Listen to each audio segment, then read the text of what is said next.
Welcome to the DFS pregame show here on RotoGrinders. I'm Jordan Cooper, a.k.a. Blenderhead. Blender HT, if you want to follow me on Twitter. And it's Monday. It's November 14th. And you know what we do on Mondays? It's Mondays with McCool. We bring in James McCool, the co-author with me on the Theory of Daily Fantasy Sports. It's a 15-hour audio DFS masterclass you can pick up at theoryofdfs.com. And if you already listened to that, we got the Advanced Players course. Came out about, two and a half months ago? And it includes all of the wonderful built-from-scratch Excel tools that James has updated also recently. So you'll get that. You'll be able to download that forever. As long as the internet exists, I guess. You can buy it and download it as much as you want. James, all you had to do yesterday was play the 30% on quarterback. Did you do it? I did not. I did not. I think that he was like a fine play. Like overall, I had him projected well. I think I had him projected for like 21 fantasy points. Pretty good value. It's just like I had Tua projected higher at 6,700 when Fields 6,500. So my optimizer is going to say, well, why am I playing this guy because my optimizer includes like trimming and taking care of ownership and like evaluating that kind of stuff. So my optimizer was like, why am I going to play a whole bunch of lineups with this 30% on quarterback when I have this quarterback who projects better for basically the same price, and his wide receiver options project better, and the game environment looks better. So I did not have Justin Fields. Right. In the Millie, Justin Fields was 29.4% owned. Tua was 14.1% owned. Yeah. So for a 2-to-1 ownership advantage, especially if you have Tua projected higher than Fields. I mean, we all knew that these were going to be the three highest owned quarterbacks. Yeah. Like the stacks were going to be quite condensed between Fields, Mahomes, and Tua.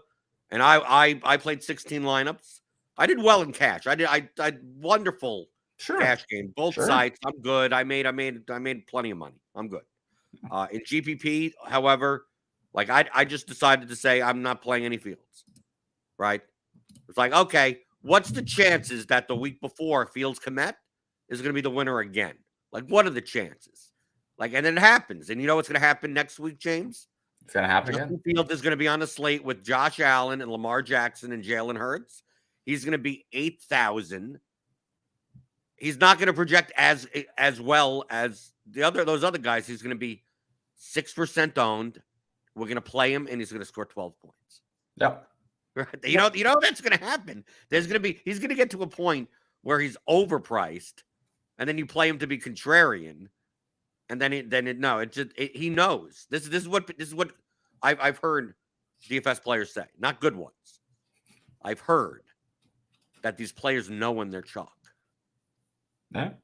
Yeah, it's the cabal, right? Or it's the New World Order or whatever. They're just trying to. But the thing, James, is that they know it both ways. Like, I never understood that.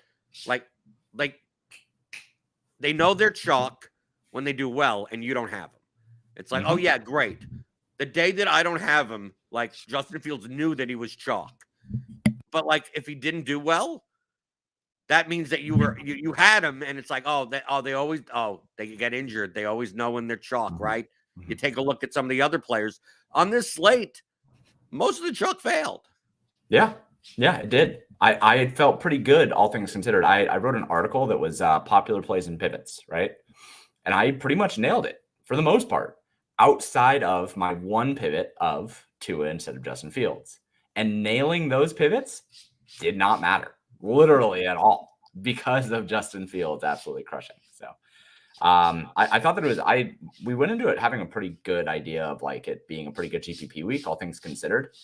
The ownership was pretty spread out until the Tony Pollard news, and then Tony Pollard was obviously going to be pretty heavy chalk, but still like ownership was relatively spread out. And outside of that, outside of just Justin Fields, it felt like you could make some pretty smart pivots and put yourself in a position to do pretty well in GPPs. And then that 67-yard touchdown run just nukes the slate. There's nothing you can do about it at that point. Another 40 fantasy point outcome, and just is what it is. So, yeah. Well, we'll talk about some other things strategically that happened during the slate, but I want to say good morning to everyone in the YouTube chat. Give me those thumbs. You know how much I like those in the morning. Like, subscribe, hit all the buttons. If there's a button on your screen, hit it.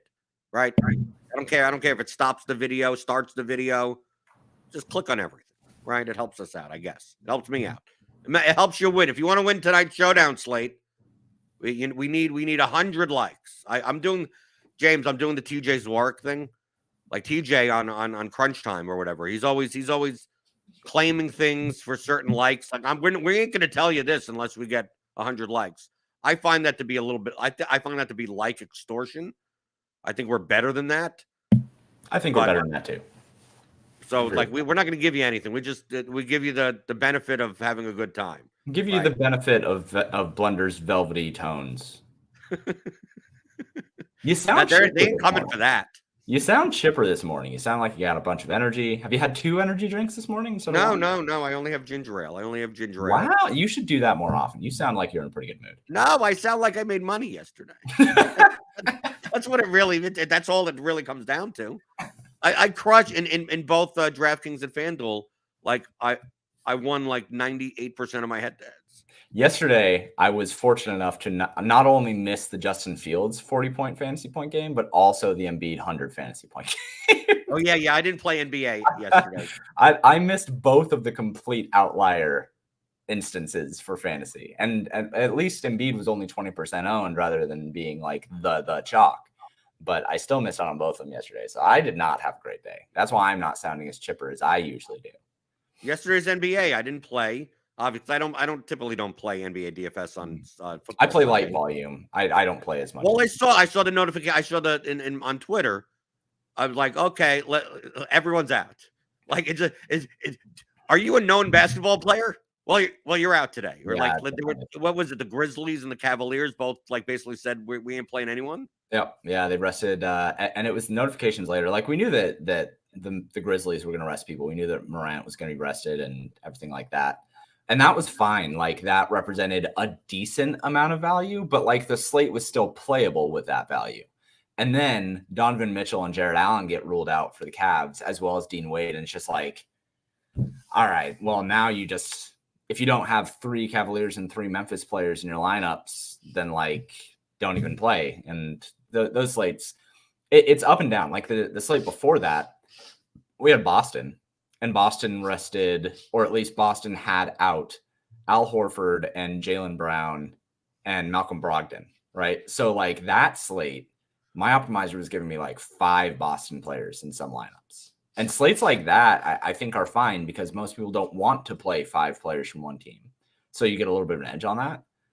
But slates where there's like multiple teams that are just like, oh yeah, well, here's all the backups. Those slates suck. They're boring.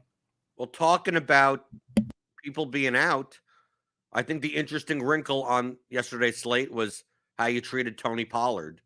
And it seems like the field, for the most part, just went along with the indications that Zeke was going to sit and be inactive.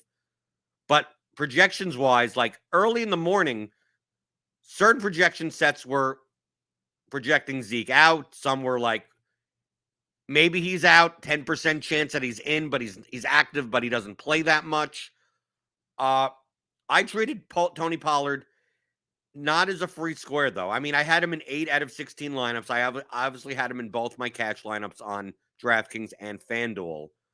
But you would have to think, even at 6,500, that the milli ownership of 25% would be under had we known that Zeke was sitting on Thursday, right? Like I felt as if Pollard's ownership was directly proportional effect on Dameon Pierce's ownership rather than both of them being super chalky. Because what ended up happening is that Etienne and Barkley, like they retain their owner. They kind of retain their ownership. I didn't have Etienne this high. I thought Etienne would be like 20% and Barkley would be more like 28%. But Dameon Pierce, without that Pollard news, Dameon Pierce probably would have been 32% owned or whatever. And I was light on him because playing for an underdog, I thought his ceiling potential, good median value, but Not very. Are we going to need Dameon Pierce on this slate? Yeah. So no. So what did you do? I mean, what did you project? Obviously, you have projections that you built from yourself. How did you deal with the Pollard situation?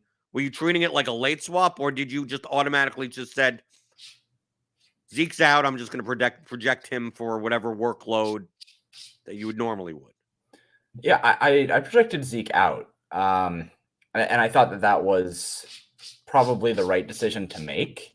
Well, obviously it was. He was out. Right. But I mean, like pre-knowing that, right? Like the decision there on knowing that and like assuming that he was going to be out just from the beat reports and all kind of the tea leaves, I guess, or whatever. Mike McCarthy saying that he was going to be conservative or whatever. Like all of those things just kind of led to Zeke being out. But that didn't necessarily make Tony Pollard a good play in my projections. I did didn't make him a bad play though. No. Well, it made him a better play, but not like a must play. You know what I mean? He No, that's what I was saying before. I think Tony Pollard would have been higher owned had we had clarity on this on Wednesday or Thursday. But even in projections, like he wasn't any much better than Dameon Pierce. Where he's not like a lock button, but he wasn't like he wasn't bad. He should have been in your cash lineups. He was good enough median wise at 6,500 on DraftKings and at whatever his price was on FanDuel, that even cheaper there. That he probably should have been in your cash lineup, but he wasn't such a screaming value that probably if you had 150 lineups, I wouldn't be pressing the lock button.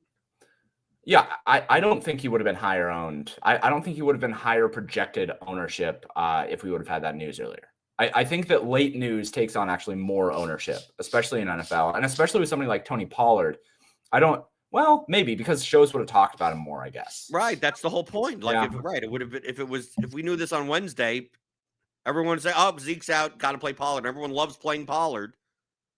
Everyone loves that guy, 6,500, especially on a slate where on DraftKings there's barely any value. I mean, like, we're playing two tight end lineups. We're trying to play Traylon Burks, for crying out loud, right? Donovan Peoples-Jones is chalk, like it's that type of slate. So it's like, I can play Pollard and Pierce, and I have two sub 7K running backs. Okay, that allows me to do a lot more than James just disappeared. He's embarrassed, completely embarrassed. I don't know where he went, but I'll say hello to the chat. Matt, what did you do? What were you doing? Changing your clothes? No, my cat was scratching on the door and pissing me off, so I had to put her. Oh, okay. Usually she's napping on the couch behind me, but she doesn't want to take a nap this morning. So, anyway, well, here's the question for you. In addition to the Pollard thing, That's the other thing that we didn't know was: is Kyler Murray going to play? Is Matt Stafford going to play? No, I mean, I think that all of those situations we pretty much knew the answer. We weren't completely sure. I think that we were sure enough. Dude, we were not sure on Josh Allen. There were reports even a half an hour before game time. No, not on Josh Allen. Not on Josh Allen, but on Kyler Murray and on Matthew Stafford. I think we pretty much knew what was going to happen in those situations. And I don't think it mattered. See, I was going to ask about Josh Allen because those two, it's like that game sucked as it was, even if they weren't. And it's like I'm probably not going to play Colt McCoy or John Wolford in my lineups, and it downgrades everyone else in their offenses, whatever. But it's that Buffalo game. If I really wanted to play Case Keenum, I wanted to play Case Keenum, but then Josh Allen's in, and Josh Allen was not owned. Like this is one of those weird slates. Obviously, price mattered because to play Josh Allen and Stephon Diggs, that's even more expensive than playing Patrick Mahomes and Travis Kelce on this slate. Yeah. But it's kind of wild, especially this year in week 10, to see Josh Allen on a slate that's only 10 games, and he's only like 2.9% owned. Yeah. Well, and the price is the reason why I think that situation didn't matter much. Like, if we didn't have, and obviously this renders it completely pointless, but if we didn't have news that he was injured, and he was only 2% owned on the slate, like you still have issues fitting him in with a competitive lineup, I think. because it was hard to fit in Travis Kelce and Patrick Mahomes and Juju Smith-Schuster. So like trying to get a full bill stack, that just wasn't gonna work. So I think even if we didn't know that he was injured, it was going to be really tough to see him get any ownership at all. And No, whoa. He would have gotten more than 3% he would have ownership. gotten more than 3%, but like optimizers would not have liked lineups with him. Well, they didn't like lineups with Mahomes either. My point is that I think that it would have been hard to see him get a lot of ownership, and I think that it would have been I don't want to say that it doesn't matter, because it certainly matters if he's not injured, but I just think that building competitive lineups this week, like, it was hard to do as is, and the price on Josh Allen, like the price for the stack of Josh Allen, Stephon Diggs, and Gabe Davis. Well, no, you don't play the stack that way. Hold on, you just don't play. You play Dawson Knox at tight end. Sure, or you play Dawson Knox. Okay, sure, but like for the purpose of what I am trying to say here, from an optimizing standpoint, you likely are not going to be getting as many of those lineups as you would have Patrick Mahomes lineups anyway. You would not have gotten as many of those lineups as you would have Chicago stacks. Like, he still was going to be low owned, because from an optimization standpoint, you just can't fit those lineups with the value that we had.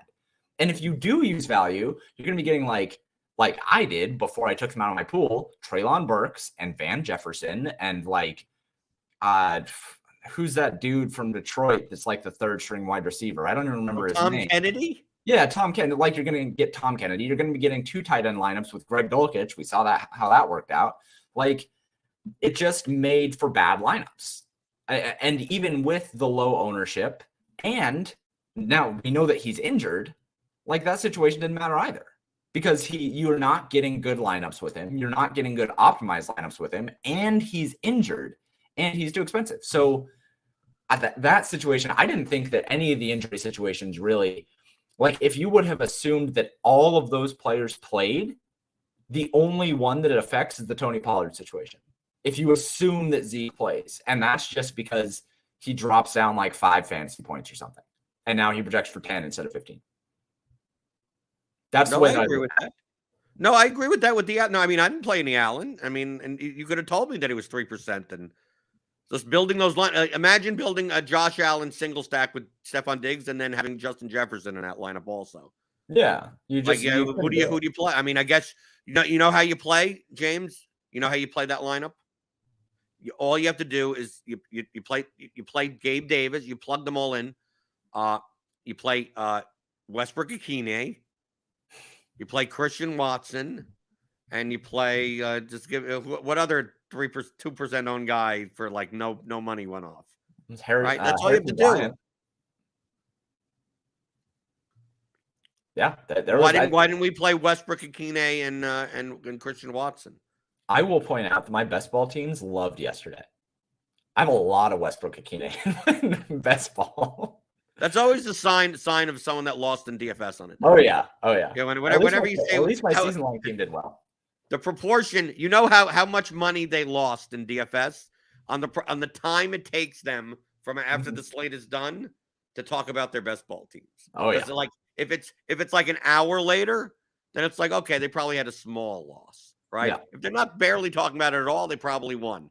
If they're talking about it like, dude, you see the Packers and the Cowboys like on the field, like just, they're shaking hands, like at the last game just ended, and they're like, boy, best ball, you know that they got wiped out, dusted, 0. And if it is before the slate is over, if it's an hour until the slate is over and they're already talking about best ball, they played with too much money and they lost all of it. No, they're most likely they played only a few teams and they're dead anyway, and it doesn't matter at that point. It was a rough week, all things considered. Let me go through the YouTube chat some more to say hi to some people. Right, good morning, everyone. Justin Fields. You know who's playing next week? Yeah. The Falcons. Right, the defense, like Cobra Kai is back, says the Falcons defense is a defense that stopped such epic quarterbacks like PJ Walker and running backs like Deonta Foreman. Right, because remember they got the Panthers. I remember. Yeah. I was there. I was tilting. Tyreek Hill failed and Jeff Wilson was a smash, just like Blender said last week. I did not say that. I just said that Jeff Wilson was a good leverage play on Tyreek Hill. It sounds the same way that David Montgomery was a good leverage play on Justin Fields. But no one mentioned that one right too. Well, it was a good leverage play and it didn't work out. Right. Yep. Spastic Toaster, 140K and ticket to the FanDuel FFWC yesterday. I owe a lot of success to you guys. Thank you for all the free content. Well, thank you. Well, now that you have the money, why don't you pay for some of the content? I go directly, James. I go directly to, well, you made some money, so theoryofdfs.com. Why not? Right? That's the you get the sales pitch right away. Mm-hmm. But congratulations, Spastic Toaster. I don't know what a spastic toaster is. What would you put in, James? What would you put in a spastic toaster? Something I need to make spastic, I guess. I'm not. Is that what a spastic toaster would do? So the toaster would make something spastic? Yeah. Or I thought this toaster is spazzing out. So it's like you wouldn't put anything delicate in there because it's going to be jerking around all the time. Okay, yeah, sure. I guess you could see it that way too. Right. It's all these. I had a whole conversation last night on Twitter because we do me and Dean. If you don't know that, if you go on Twitter Spaces, 6:15 every Sunday, me and Dean sweat the last hour or so of games. We had a conversation. He said we, right? I said, are we going to whatever like that? I said we. It's like we. I don't know why you're grouping me into it. And then Dean said maybe there's a mouse in my pocket. And I said, what the hell does that mean? What does that have to do with a mouse in your pocket? And then we spent like a half an hour. I'm trying to convince, because he said that, and I looked it up on Google, so it is a thing. Mm-hmm. When someone says, we're gonna do this, is it is there a mouse in your pocket? To like kind of signify that it's like, are you with someone else? Mm-hmm. Mm-hmm. And it's a sarcastic reply. I've never heard of that. I've never heard of that either. I was going to respond to it. And he set up a poll. He's like, okay, we're gonna tweet it out. And then 75% of people have never heard of it. I was trying to get him to explain why a mouse and why a pocket. Like, if you're trying to convey that, why can't it be, you got a cat in your shoe? You got an armadillo in your duffel bag? I mean, like, why did it have to be a mouse in your pocket? Armadillo in a duffel bag is a good one. Right? A gerbil in your underwear. Why can't it be that? That one's getting a little close. But I totally agree. That saying has never been used in the last 10 years. Not a single. If you ask a single person who was born past the year 2000, they've never heard that. Not once. Devin says Dean also uses the word keister without irony. So the story checks out. Yeah. I mean, Dean is basically 60. Yeah, but I'm kind of 60 also. Yeah, absolutely. But you're 60 in a different way, right? Like, you're 60 like an old man 60, and he's 60 like a black and white television 60. Okay. Yeah. Different. I think it's more regional type of thing. I think maybe that saying is something that is not like northeast. Like, I'm more of a like, if I'm a 67-year-old guy in a 43-year-old body, I'm more of that, like the Jewish guy, I'm Jackie Mason type, like that type. Yeah, you're the 60-year-old city guy, and he's the 60-year-old country guy. Right. Yeah, that's fair. That's the archetype that we're looking at here. Right. I mean, I'll use Yiddish expressions. Oy vey. Yeah. Like that type of stuff. And, got to put some schmear on your bagel type of like that type of. Dean's more the I don't know, mouse in your pocket kind of guy. Right, mouse in your pocket. I guess it's a thing. Or like hotter than a June bug in July, or whatever that saying is. Hammer says Blender, you're Jackie Green. I'm like Don Rickles, more like Don Rickles. Yeah, there you go. That's pretty good one. That's pretty good. People who were born past the year of 2000 also don't know who Don Rickles is, though. So you're going to have to start getting. Well, that's the point. That proves the point even more, right? Yeah. Donnie Watson has a question in the chat, and then you can feel free to type in your questions. Hit the thumbs up button. That's fine. QQ. On yesterday's slate on DK in single entry 3 max, do you think it was a mistake playing 2 high-priced running backs or playing 2 high-priced tight ends to change your construction? I mean, as long as you make a decently projected lineup, I think that's fine. I'm not sure if there was enough to play the two high-priced tight ends. Like, look, we could do that right in front of you right now. Okay? I still have my aggregate projections for DraftKings open. Okay? So this is not just the RG projections, not just the Blitz projections. It's all across or whatever. Mm-hmm. I reset the. Let me reset again because some of these are whatever. Anytime I use the lineup HU from the day before, you always get like, okay, some of the ownership is going to be off a little or whatever. Okay. So let's say let me put everyone back in the pool. So let's say you were to play. What is this? Kelsey Hawkinson.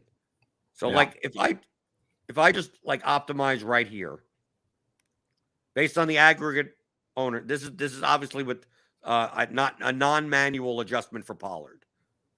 So Pollard isn't projected as well as he should be. The top projected lineup is 144.26. We don't have to care about the ownership because the ownership's all screwed up here anyway.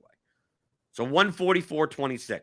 So let's go reset this and let's put in Kelsey and Hawkinson. And see what the highest possible, this is without correlation, without nothing, just to see the highest number lineup that you could possibly get. 136.7. So you, just to get that construction, you had to give up what? 8 points? 136.7 to 144.26. You do drop 15 points in ownership. No, I don't count the ownership because we have some empty columns here. Oh, right. That's why I said don't. Anytime that I'm using lineup HQ with the inputted sources of stuff, it's not gonna show up right because I reset everything. Okay, but then let's say you put in Barkley, and Henry. I'm gonna guess this one turns out to be like 141. Yeah, I'm assuming you're not going to give up as much projection. Yeah, 141.93. Nice. Right. Yeah, I thought that because I played a lot of two expensive running backs. I had Derrick Henry in all three of my lineups yesterday, and I had two Derrick Henry, Josh Jacobs lineups. I think. I thought there was enough value at wide receiver, and I was fine with going two tight end this week. Basically, if you didn't play Travis Kelce, it didn't matter what tight ends you chose. Like they're all like 3K and they all project for like the same. Like they're fine. So I thought that playing two expensive running backs was fine. We had Donovan Peoples-Jones, we had Mac Hollins, we had Zay Jones, we had Marvin Jones. Like we had value plays we'd play at wide receiver. So I think that running back was fine to do that. And there wasn't really a lot of cheap running back value that was going to make lineups work. So paying up at running back, I think was fine. Paying up at tight end was really, really hard because in order to pay up for tight end, you had to either pay down basically at both wide receiver and running back to make it happen. And like I just said, we didn't have enough value at running back to make those kind of lineup constructions work from a projection standpoint. So I think that two expensive running backs makes a lot of sense last week, just based on, again, this is just intuitive sense of like the way the slate was built out in the roster construction. And I'm sure the Blender is going to show like some actual data behind it. But I think the two expensive running backs made sense based on the fact that we had cheap tight ends we could use to supplement value. Donnie Watson says, you said on the show, or he thinks it was me, that you're willing to give up 15 points of projection. So I was more than willing to give up some points. Yeah, that's perfectly fine. But you still have to find more places. Like the more that you give up just by that sense, like if you play Hawkinson and Kelsey, you give up what? 8 points in projection. If you're willing to give up another 7, you have what other places can you give it up? Like you're more likely to be playing chalkier players in that construction because that's the only way to maintain a higher projection. While when you play Barkley and Henry together, from the optimal, you only give up 3 points. So if you want to give up another 12, all of a sudden you're getting rid of Dameon Pierce, you're getting rid of Tyreek Hill, you could get rid of a lot more of the chalk because you didn't give up that much by the construction to begin with. So that's the point. So remember, we put in Hawkinson and Kelsey if you wanted to do that, right? Were you still playing Fields?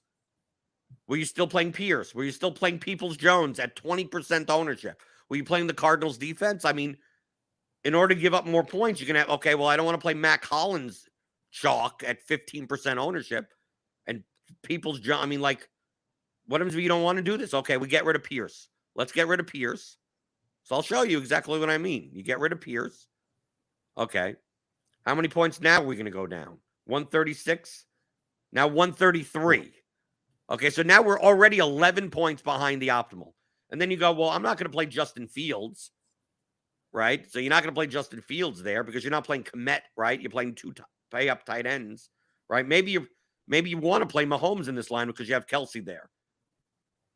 Now, what does this lineup look like? 132.95 with Etienne and Kamara. Burks, Peoples-Jones, and Jones. Yeah, it seems like a really good combination of how to get 25 points out of wide receiver slots. Look at this, right? So let's say you don't want to play Kamara in this lineup because you're playing Mahomes, Kelsey, obviously, right? Maybe you're playing Valdez-Scantling to complete the stack, right? You're doing something like this, and maybe you're playing Zay Jones, but now you're not playing Etienne. So you're making some type of Mahomes 3+1. Now you're down to 130.8. You're still playing the Cardinals defense, which is chalky. Still playing Peoples-Jones, which is chalky. You're still playing Kamara, which is decently enough. Now, Jamal Williams is a little off the board. Okay. You may be fine with that, but it's like, okay, let's get rid of the Cardinals defense. Right? We don't want to play chalky defense. Get rid of that. Now let's see. Jacobs, Kamara, Burks, Colts defense. 130. We're now like 14 points off the optimal. It's like Burks, I want to play a 3K wide receiver. That's going to be like 7% owned for no reason because he's the only 3K guy to fit in. Right? Get rid of him. Now you're down 130.48. You got Singletary, Henry, Peoples-Jones, This may be decent, but Vikings aren't 6% owned. They're going to be like 20% owned. So it's like, you still look how chalky your lineup still gets. You're still playing a 20% owned 4K wide receiver with another 15% that's already in your stack. Henry's decent, and Henry's fine. The running backs are fine, but maybe not the defense. I mean, you can get away with it, but it's like, look how much you have to do just to get rid of ownership. Steelers defense and Kamara together, you're probably not doing. Singletary, Kamara, Titans, that's doable. But look, you've sacrificed 15 points. Like, you've already gotten to that point. But look, you're still playing chalk. Like, your lineup is still chalky, especially at the spots where you really don't want to be chalky. Cheap wide receiver chalk, right? That's disgusting to have all three of these guys. If anyone's playing a 4K wide receiver in this range, you're playing one of these three guys or Mac Hollins. And you're saying, screw that, I'll play all of them. Personally, that's probably not, combinatorially, that's probably not the best way to go. Yet, let's go to the Henry-Barkley combination, where you don't sacrifice as much projection.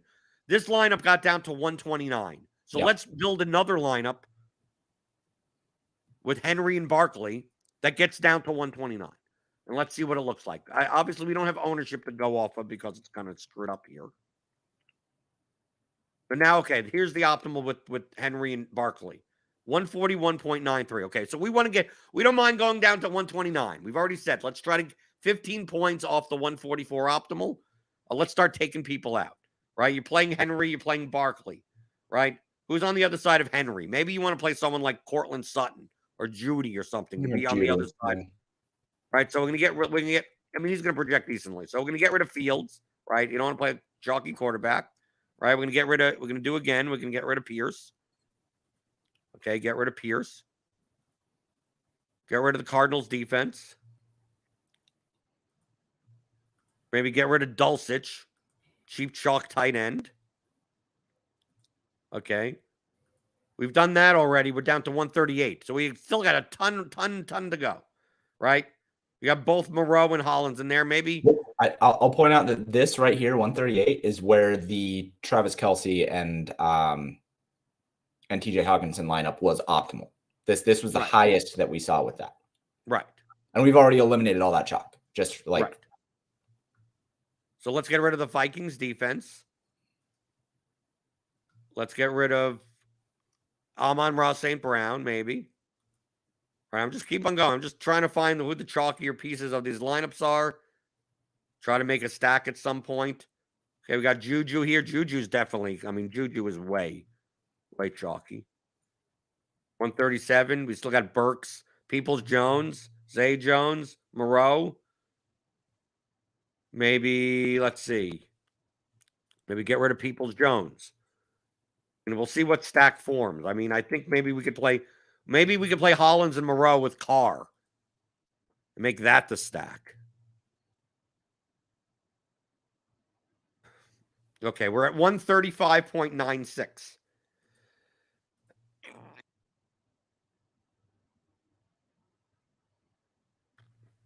Okay, we still got tons of ways to go. We're going to take out Zay Jones now because we got 6 more points to go. So Zay is going to be it's chalky enough. Christian Kirk, Moreau, Bryant, 134. We got Christian Kirk in here now. Kirk, let's get rid of Christian Kirk. Just trying to get down to 129, the same level that we were before. Marvin Jones, Tyreek Hill. Let's get rid of Tyreek. See what starts coming up. 133. We're at 132 now. We don't want to play Traylon Burks at 3K. We get rid of him. Okay, now we're at 132 with Valdez Scantling, Deontay Johnson, Foster Moreau, Kamara's in here. Yeah, so let's see who's the shot. Let's get rid of Valdez. Let's get rid of MVS. I'm just looking for who the highest owned guy in this type of lineup would be. Marvin Jones. Here's Cortland Sutton against. Okay, we're going to keep Cortland Sutton because he's correlated with Derrick Henry. Right? So now we got basically these spots to fill. 131.96. Let's see. Get rid of Kamara. Get rid of Kamara there. Okay, now we're down to 131. We got Steph Diggs and Ingram in the lineup. Steelers defense. Look, we're 2 points ahead of that Hawkinson-Kelsey lineup that we made before. And we're still look how different this lineup is. Mm-hmm. Just from an ownership perspective. Right? You're probably playing Diggs at barely any ownership. Ingram's going to be somewhat owned. Steelers, just take a look at this lineup. You're not playing Peoples-Jones. Yeah, you're playing Hollins there, but you're playing him in a stack with Carr. You're playing double tight end. Maybe you don't want to do that. Okay, I don't want to play a double tight end. Okay, so we're going to get rid of Ingram. Let's keep on going. We still got 2 more points to go. Dalton Schultz, double tight end. Okay, we don't want to, let's see, we don't want to do that. I'm going to say you don't want to do that. Here's Moreau, Jacobs. Probably don't play Jacobs. With that, yeah. Right, you probably don't play Jacobs together with all these guys. Right, so you get rid of Jacobs. 130. We still got a point to go, and this lineup looks so much different, so much less owned than the one that we just did before. Here's Kelsey. Now you're playing Kelsey there also with Marvin Jones. Hey, this isn't that bad of a lineup, actually. Yeah, actually, there you go. It's correlated because you see Carr, Hollins, Moreau. Right? You don't need an Indian. You don't need a bring back. You don't need now just lock in the Giants defense, and that's a lineup. Well, the Giants defense is way more expensive. No, more expensive. Yeah. Right. But still, Jones and Kelsey are opposite each other, and Sutton and Henry are opposite each other. And then you have your Las Vegas stack. The only thing that you would want is Indianapolis. So let's say instead of Kelsey, let's say I'm going to get rid of this. Let's say you play Jonathan Taylor. Let's plug in Jonathan Taylor. Let's plug in Moreau into the tight end spot. 127. Okay, so let's get rid of Sutton. Thielen, 128.83. We're close. Right, look at this lineup. This lineup looks so much more different than the 129 lineup of the same projection. You're not playing 20% owned 4K wide receivers. You're playing one of them, but he's in a stack. Yeah, you're playing a high-owned Barkley, sure. But Henry's like 12% owned. Thielen's barely owned. Jonathan Taylor's barely owned. Steelers' defense has been, at least it's not the Cardinals or the Vikings. Mm-hmm. So there are more paths to similarly projected but lower owned lineups with the Barkley Henry combination than there was with the Kelsey Hawkinson combination. Yeah, it took us like 10 minutes to get down to that. It took a lot of If we're swaps. doing it one by one, obviously, if you just plugged it as a new option, I could have just made lineups and just kept on running them and then throw them into the portfolio trimmer, theoryofdfs.com. And you would have seen that immediately. But again, set the lineups in and portfolio trimmed it, used the smart trim, and then be like, oh, the only thing that's left are these Barkley Henry lineups and not the Hawkinson Kelsey lineups. But this is showing how that process happens, right? Like, this is the difference between arithmetic, which is what we just did, one by one, going through like the basics of the math, versus calculus, where it's just like, hey, here's a calculator, it'll do all the arithmetic for you. Like, understanding that it took that long to get down to a lineup that was the same projected, that just kind of tells you that the high price running back lineups, there's going to be a lot more of them that you can play that produce good lineups. Rather than lock up your flex position with a high price tight end on a slate that it barely has any value. Right. Yep. You needed that optionality on the slate. You really did. I mean, I played some lineups. I played some 2 tight end lineups in GPP. Yeah. And also I tried to correlate. Like, I was like, here's a lineup like this. If I'm going to play 2 tight ends, why don't I play them all from the same game? Tua, Tyreek, Gesicki, Bryant. Yep. And I still play Donovan Peoples-Jones as a 3+2 stack. I also played, I believe, a Brissett one with Jeff Wilson. You're right. I did something like this. Brissett, Donovan Peoples-Jones, Harrison Bryant, then played Jeff Wilson and Tyreek Hill. Mm-hmm. 3+2 in that game. And I was trying to avoid that 4K range unless it was correlated. Mm-hmm. So I was playing a lot of Pickens at 5K because it's people were trying to go down to like Treylon Burks. And I'm like, no, why don't I make it so I'm going up? It's just that I'm playing kind of cheaper quarterbacks. And I'm also not playing 2 high-priced running backs together. I'm taking a shot on Wilson. I'm taking a shot on Najee Harris. Yeah. I'm taking a shot on some of these guys. Devin Singletary. Devin Singletary on FanDuel was chalk. Devin Singletary on DraftKings was 4% off. Yeah, I really liked the Devin Singletary play. It was great. What was my worst lineup? 82. My Aaron Rodgers lineup. Aaron Rodgers, Alan Lazard, Robert Tonyan. Yeah, if you would have told me that Green Bay put up 31 points and Alan Lazard and Robert Tonyan would combine for 9, I wouldn't. And then Jerry Jeudy got injured. There's Mac Hollins there, Derrick Henry with 8 points, Dameon Pierce in. I didn't mind Dameon Pierce in this lineup because it didn't project that well. Tony Pollard, Rams defense. Yeah, not very good. Right. And my best lineup was a Patrick Mahomes MVS Kelsey lineup with Najee and Wilson and Pollard. My best lineup was a Minnesota lineup. Oh, you played Cousins?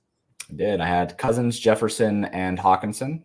And I actually did not have a bring back in that one. Because I didn't know what was going to happen with the Buffalo situation, right? You should have played Singletary in that lineup. So that lineup I did consider playing Singletary, but I had enough money on this one to be able to go with Josh Jacobs and Derrick Henry. And I could have gone down to Singletary instead of having, and I did. I was looking at my lineups with like 5 minutes to lock. I was like, do I really want to have Derrick Henry in all 3 of these lineups? I had him projected really well. I did consider dropping off of him, and then I didn't. So, but yeah, I thought a Minnesota stack was really good there. Mostly just because the Miami stacks, like being able to have Justin Jefferson and Kirk Cousins allowing enough money for me to be able to pay up at running back. That was kind of my big thing this week. Like I wanted to be able to pay up at running back for the most part, just because I thought that people were going to be taking on some shaky value. And I didn't think that Dameon Pierce was really that great of a play. I didn't think Tony Pollard was that great of a play. So I was happy to try to pay up. But I mean, of course, that requires you to pay down at wide receiver. I had Nico Collins in that lineup. He did well. He had 15.9. But I also had Dulcich and I had Mac Hollins. It's like, life's hard. Yeah, I was just trying to avoid that 4K wide receiver range. So that's why I didn't mind taking shots on the lower priced. I did the opposite way. I'm like, yeah, if I'm going to play a high price running back, it's going to be with a sub 6K running back also. Like I'm going to mitigate. A lot of people are spending about somewhere around 13.5 for their 2 running backs. So it's like, well, I want to spend 13.5, but I want to spend like it's Barkley, Najee. It's Henry Singletary. It's, something like that with Jeff Wilson Jr. or whatever. Yeah. And I did I liked a couple guys. I did almost talk myself into Kareem Hunt, which would have been bad anyway. But I thought the Kareem Hunt in Miami stack was actually a really interesting way to go, considering the game script idea and everything like that. I did have a build earlier in the day that was a Miami stack with Tyreek Hill and Trent Sherfield, which because I couldn't afford Waddle and Tyreek Hill projected like God. So I had a Miami stack with Tua, Tyreek Hill, and Trent Sherfield, and then I had Kareem Hunt and Amari Cooper on the other side, basically just trying to maximize that game. I thought that looked pretty good, but I just couldn't talk myself into going with Kareem Hunt in that spot. And I think that it made the tight end situation weird. I thought that I had a good grasp on the way that the slate looked. I just chose the wrong path in terms of pivoting away from how the slate was going to be built up. Right, but all you had to do is play Justin Fields and Cole Kmet. Yeah, I know. I almost prefer slates where there's chalk one-offs that kill me rather than just very similar, James, to your wonderful bold Geno Smith call from earlier this year. Yeah. Right? Yeah. It's almost bet if Dameon Pierce would have scored 32 points and I barely had him, I wouldn't have minded. Right. Right? It's just when you're off, I purposely went into my 16 lineup saying I am literally playing no one from this Bears-Lions game. Mm-hmm. Whoever's in this game that's being played is probably being playing correlated.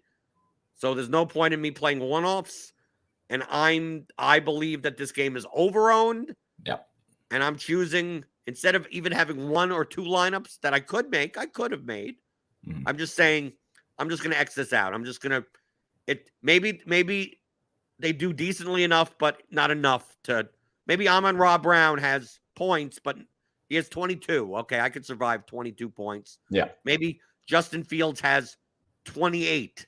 It's okay, maybe he's not necessary. Maybe Cole Kmet has 8 points. Okay. Darnell Mooney is 11. You're sitting there with no one has any points that it's worth it. And a lot of people are playing these guys.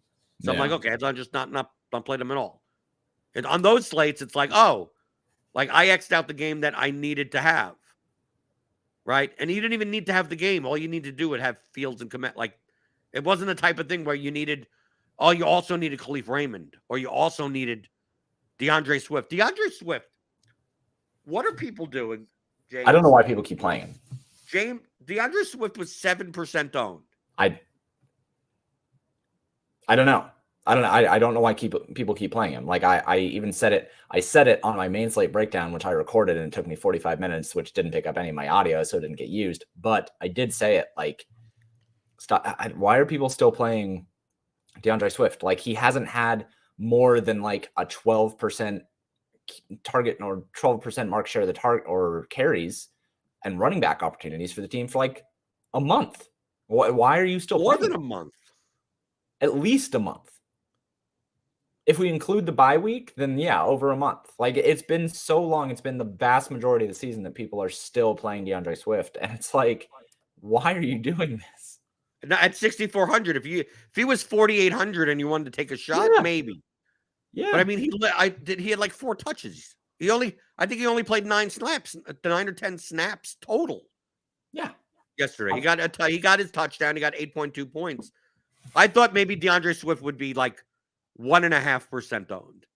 I'm not saying that I would have played him anyway, but I was just going through ownership, afterwards. I'm anyone that I was off on. So the people that I was off on, I had. Do people just not like playing Foster Moreau? Because I had Foster Moreau. See, Foster Moreau came in at 11.9 and Dulcich at 28.4. I had them closer to. I had them both at 16%. Yeah. Right. Rather than one guy being so much higher than the other guy.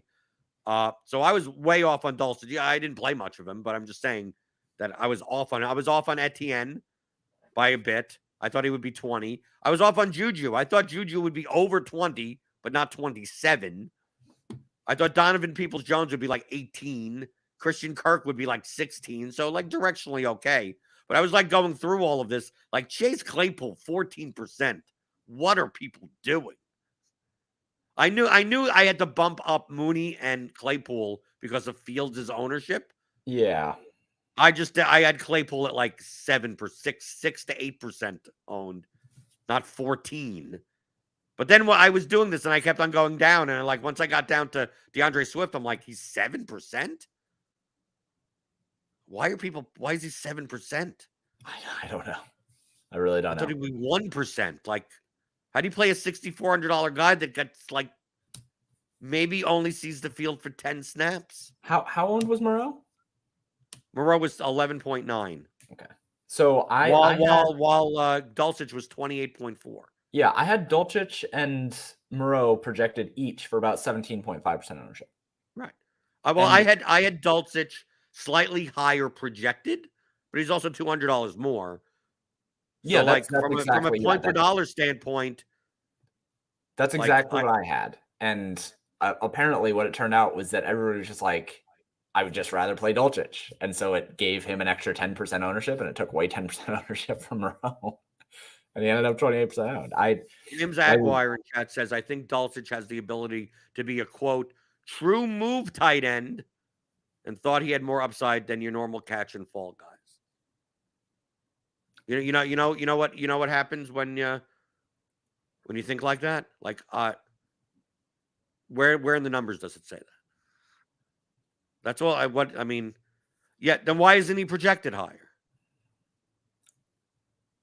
You're telling me that you're going to put in that? I'm going to project Greg Dulcich as Travis Kelce. Yeah. Good luck.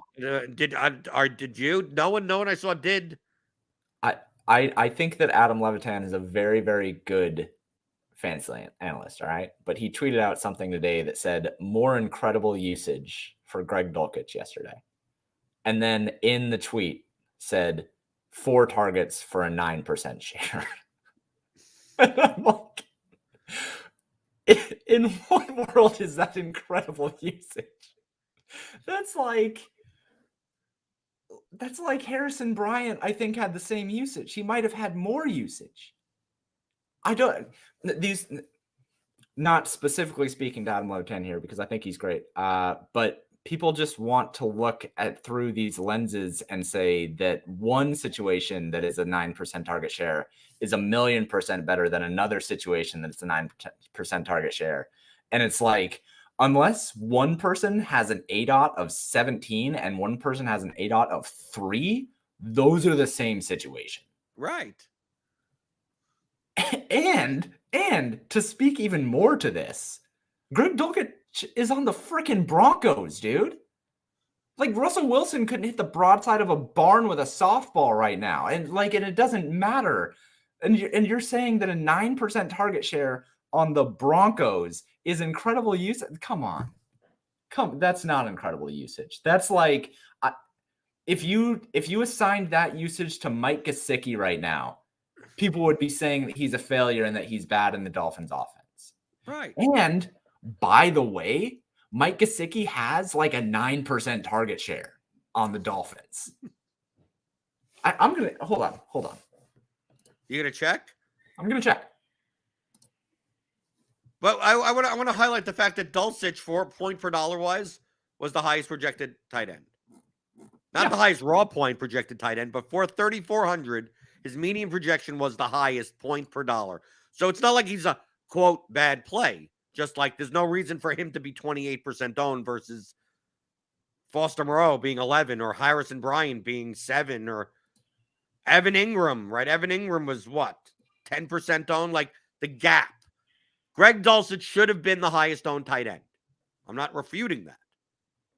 But he should have been the highest owned tight end at 14%, while Moreau is 12%. Right. While Ingram is 11%, while Bryant is 9%. Like, that's the gap. It shouldn't be that dramatic. Yeah, I just checked. Mike Gesicki. Yeah, Greg R says Dulcich was out-targeted by the other usage monster, Kendall Hinton. Mike Gesicki, who everyone says is an absolute abject failure so far this year in fantasy for Miami. All right. They've been talking about it all offseason. Mike Gesicki is not going to be used this year. Mike McDaniels doesn't like using tight ends. He's not going to line up out wide.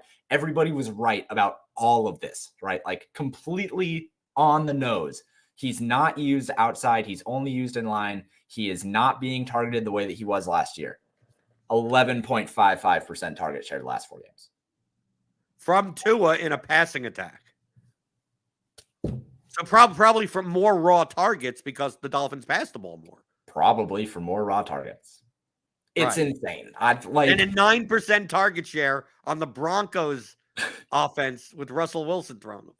Who did not score more than 1 touchdown in a game for 6 straight weeks. Incredible usage. Fantastic. How about Engram's usage? Oh, Engram was significantly better. I had Engram. Okay, how about Moreau? Okay, so Moreau I had a 17% usage for Moreau, which was better. 17% for what yesterday, or 7% overall? 17%. I would have to check. Yeah, last 4 games, 17%. Okay. And then the other one was Engram. Yeah, Engram. 19%. Same samples. And then how about Dulcich? Do the same thing for Dulcich. Was 16.5. Which is all these guys project about the same, right? Like if I go into my projections right now and I look at tight ends, here's what I had. Okay. Travis Kelce, the only elite tight end on this slate, I had for 18.9. And then I had Evan Engram, 10.4, Greg Dulcich, 9.9, Pat Freiermuth, 9.6, TJ Hawkinson, 9.5, Foster Moreau, 9, Harrison Bryant, 8.4, Zach Ertz, 8.2. Like, we are still within 2 fantasy points of each other, and I just named off 7 different tight ends. Right. Outside of Travis Kelce, if you played anybody, they were fine. Absolutely fine. Right. The point isn't that we're bagging on Dulcich. The point is that there's not a reason why Dulcich, from a numericals perspective, should be twice as owned as any of the other tight ends in that range. Absolutely not. And that's why I wrote up in my popular plays and pivots, like, just play Evan Engram instead of Greg Dulcich. Like that. Why would they're the same price? You're going to get Evan Engram. And this was when my aggregate had Greg Dulcich at 17.83% projected ownership and Evan Engram at 6.5. And then Dulcich ends up being 28% owned. And it's like, yeah, Evan Engram was a million times better. Right. Hammer says, and yesterday, 2 points, and and Judy got knocked out in the first quarter. Yeah. So you seeded like a 20% target share out of the offense already. But 4 targets, incredible usage. Could be Travis says every outside is someone that loves Dulcich from his college days. This is why you shouldn't watch college sports, by the way, because then you develop these biases on guys like Dulcich and play him and consider his usage incredible with 4 targets. Or the preseason guys. Oh, he was great in preseason. I don't watch preseason. I don't even care what happens. I don't care. Now, granted, I had Cole Kmet project for 6 fantasy points. So obviously, like these things, like when we build out projections, it's based on what we can expect to be usage, and Cole Kmet's usage was not incredible. And then he had a 50-yard touchdown yesterday, and shit happens, right? But it's really, really important. I just want to point out here that the numbers, and this all goes back to that idea of a true move tight end versus a catch and fall guy, right? Like, you just can't project that kind of thing unless it's in the baselines, and baselines are not going to make the assumption of a true move tight end. It just can't be done. Where's the checkbox here on lineup HQ? Where do I see where the true move tight ends are? Is there a category? Do I click on it? So I guess if you wanted to, I know the numbers say 10 and whatever, that it's included in the projection, but is Pat Freiermuth a true move tight end? Do I have to change anything? The hell does that mean? Okay, so how would we go about that? A true move tight end, is that like somebody who can break tackles and run? Like, is Dallas Goedert a true move tight end? Well, Zach Ertz probably isn't. No, he's probably just like a guy that catches and falls over, right? Right. But if they were a true move tight end, wouldn't their projection just be better? Right. That's It what I'm would trying already to be do. in the projection. So Dulcich is projected in my aggregate at 10.31 as a true move tight end. The only way for me to make him higher is to move him falsely. Right. Right? I Well, would be and changing his here's the projection thing for no reason. is Greg Dulcich as a true move tight end, and like just to be straightforward here, we're not making fun of you for calling him a true move tight end. We're just using it as like part of this whole thing. I'm making fun of Shut up. Like if you look at the way that Greg Dulcich was projected, right? And if he is considered a true move tight end, and I don't know, Dalton Schultz is not considered a true move tight end. Like, let's just use those two guys. Greg Dulcich being projected for 10.31 would have to make the assumption that he gets 3 catches as a true move tight end and can move after he catches it, and Dalton Schultz gets 4 catches and is not a true move tight end, right? Like that's the way that you would make the assumption of true move tight end versus a catch and fall guy. But with that assumption made, they still project about the same. So why play one at 28% ownership when the other one is at 4% ownership? The projection is about the same. And if you trust the projection source that you're using, then you should assume that the true move tight end variable is accounted for. Right? The true move is to just press the button. Right? Like how good did that lineup do? How'd you get to your cash lineup? It's like, well, I pressed the button. And it's like, oh, well, the button is there. Okay, well, I didn't account for Pollard. Right? So I'm going to lock in Pollard. Okay, lock in Pollard. Press the button. And there you go. Yep. Fields, Pollard, Pierce, Kirk, Amon-Ra, Hill, Dulcich, Moreau, Vikings defense. That was my cash line. That was my cash process. It was 15 seconds long. People ask me and like they're like, oh well, how who should I play in cash? And I'm like, I mean, I'll give you like the cash core, I guess, but like it's just a button, man. And there was this huge thing yesterday about like, I don't know, it was a person who didn't want to pay for RotoGrinders, like for the optimizer. It's like, okay, well, who doesn't want to pay for RotoGrinders? Well, he was like, oh well, it's expensive, and I was like, okay, obviously he's not a true move DFS player. He's a catch and fall DFS player. But he was like, well, I don't like hand building, like I don't want to hand build, so I need an optimizer. I'm like, go get a RotoGrinder subscription.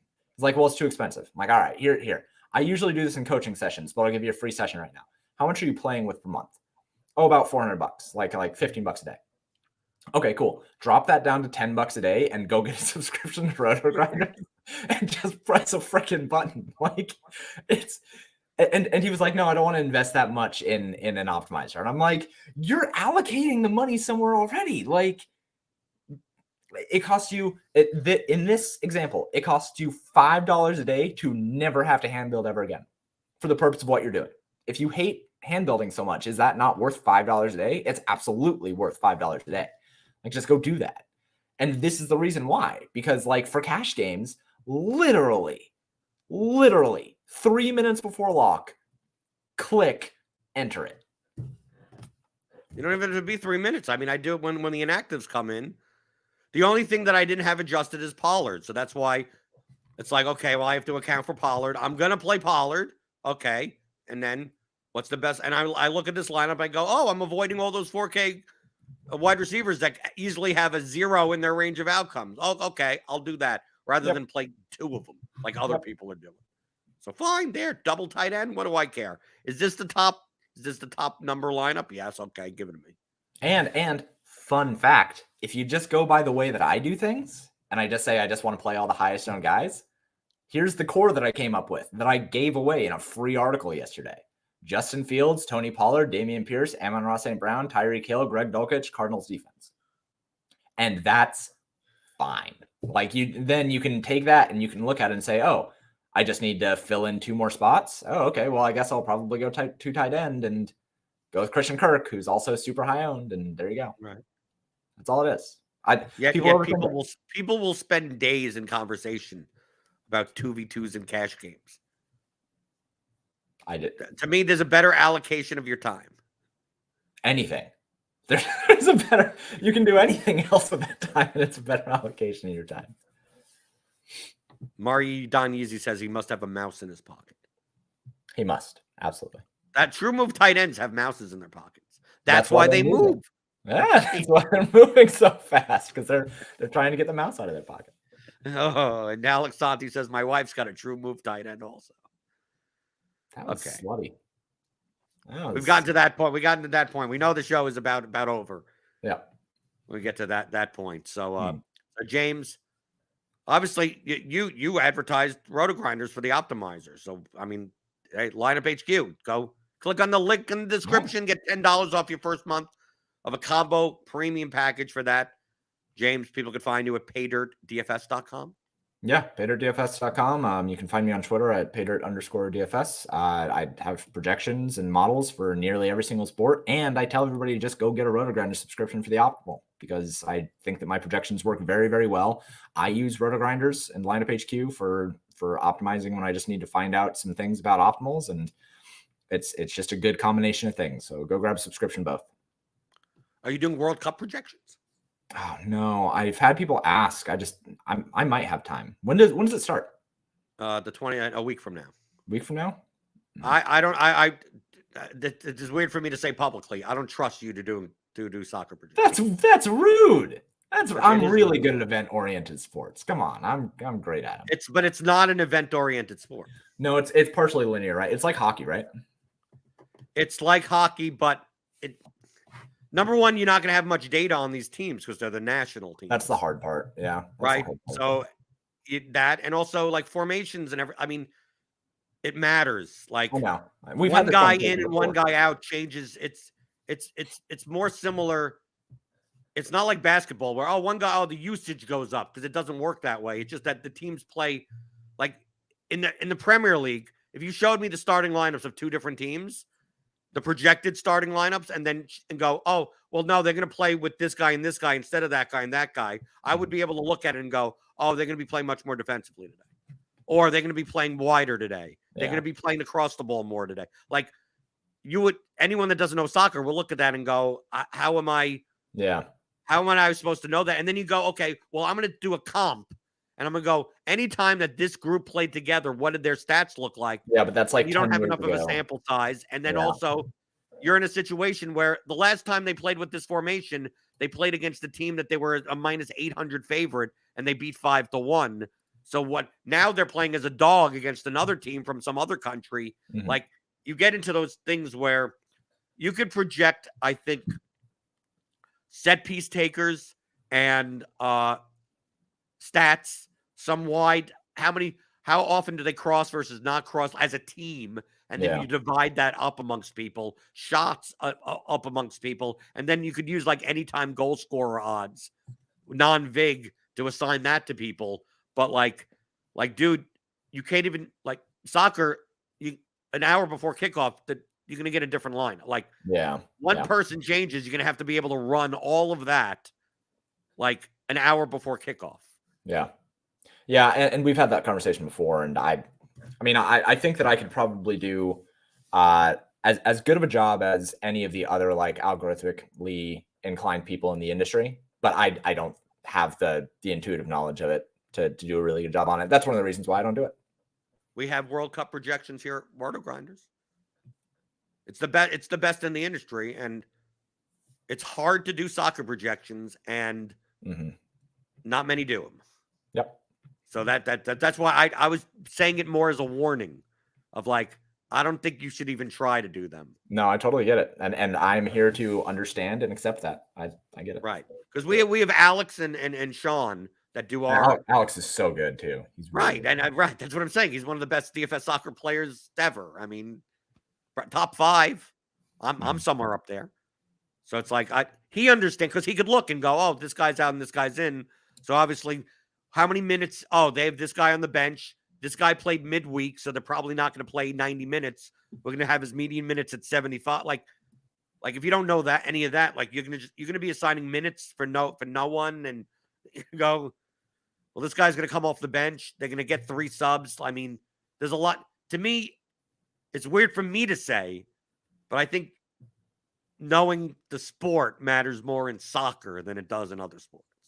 No, I mean, I understand that, and I trust you on that. It sounds like it's something where you'd have to have knowledge of how these things work. And I think that you can. Obviously, MMA is more about duplications and creating, situations. But I think that understanding MMA knowledge and like how MMA works is good from a sports betting perspective, in a similar way. Yep, and we have sports betting stuff at Scores and Odds. Go sign up there.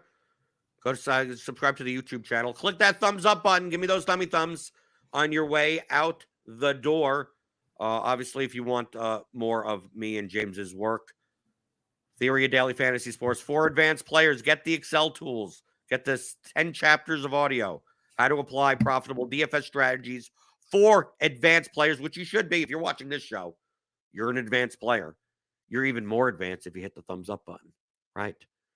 Do the true move. Be a true move viewer and hit the thumbs up button. Hit the subscribe button. We got basketball stuff later today. Showdown, pre-lock show.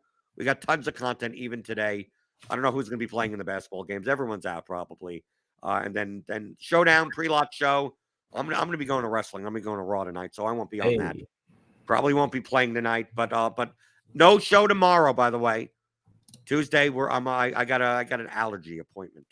Like not an appointment to get allergies, but to get tested for allergies. So that apparently it takes like 3 hours, whatever it is. So I had to make that appointment, and that's going to be during the show.